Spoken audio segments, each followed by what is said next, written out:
यदि एक पात्र को भरना है तो उस पात्र को पहले खाली होना जरूरी है। और यदि वो पात्र पहले से भरा हुआ है, कोई मटका है, कोई हंडा है, उसमें पानी भरा हुआ है, तो अलग से कोई चीज़ भरोगे तो उसमें भराने वाला नहीं, फिर वो भर नहीं पाए। मान लो कोई गोडाउन है, कोई गोदाम है आपका, उस गोदाम में पहले से माल भरा हुआ है तो कैसे भरोगे? उस गोदाम का खाली होना जरूरी है अगर उसमें कुछ भरना है तो। पात्र में अगर कोई वस्तु भरना है, पात्र में अगर कोई सामान भरना है तो उसका खाली होना जरूरी है। वरना आप कितना भी प्रयास करो फिर उसमें भराएगा नहीं। यदि पात्र खाली है तो उसमें कोई वस्तु आप भर सकते, कोई वस्तु आप भर दो। गोदाम खाली है तो गोदाम में कोई वस्तु आप भर दो। उसी तरह शिव महापुराण की कथा कहती है कि इस मन को अहंकार से खाली करो, इस मन को तृष्णा से, आसक्ति से, वासना से थोड़ा खाली करो। और जब ये मन आसक्ति से, वासना से, लोभ से, तृष्णा से, काम से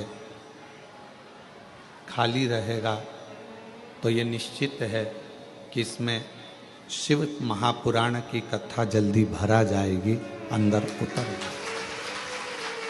और मान लो खाली ही नहीं है, आपने प्रयास करा कि इसमें मैं कथा को सुनने के लिए बैठा हूँ, मैं कथा को श्रवण कर रहा हूँ, मैं कथा को सुन रहा हूँ, कथा सुनने के लिए मैं बैठा हुआ हूँ। और यदि मैं कथा श्रवण करने के लिए बैठा हूँ तो मेरे को कथा भीतर प्रवेश करे, अंदर आए, तो वो कथा आपके भीतर प्रवेश नहीं करेगी। कथा का प्रवेश कब होगा? जब हम भीतर से खाली होंगे। कानों में वो आप लोग वो लगा लेते हो हेडफोन, और उसमें कोई ना कोई भजन चल रहा है, कोई ना कोई गाना चल रहा है। अब कोई गाना चल रहा है हेडफोन पर और आप बैठे हो कथा के पंडाल में कि मैं कथा सुनूंगा, मैं कथा श्रवण करूंगी, और वो हेडफोन तुम्हारे कानों में लगा हुआ है, तो कथा अंदर जाएगी? सही से सुन पाओगे? नहीं सुन पाओगे, बहुत कठिन है।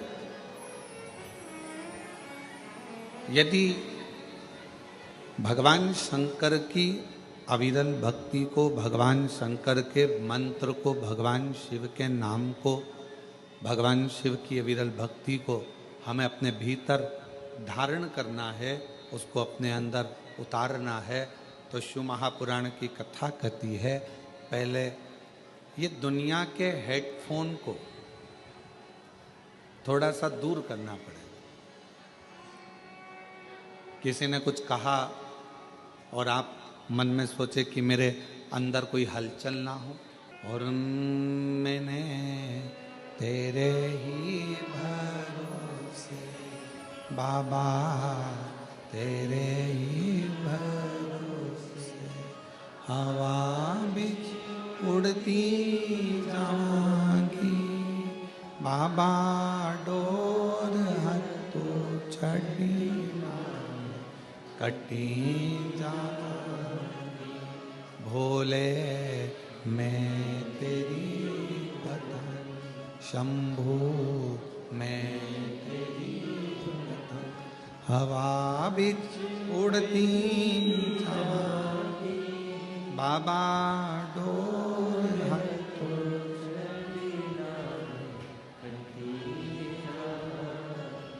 भोले मैं तेरी। भीतर से जितने खाली रहो, पर किस चीज से खाली रहना है? काम से, आसक्ति से, वासना से, तृष्णा से, इससे हमको खाली होना। और जितना जितना आप अपनी आसक्तियों से, वासना से, तृष्णा से, अहंकार से खाली रहोगे उतना उतना शिव आपके अंदर प्रवेश करता चले जाएगा और बाबा आपका कल्याण करता चले जाएगा। शिव प्रवेश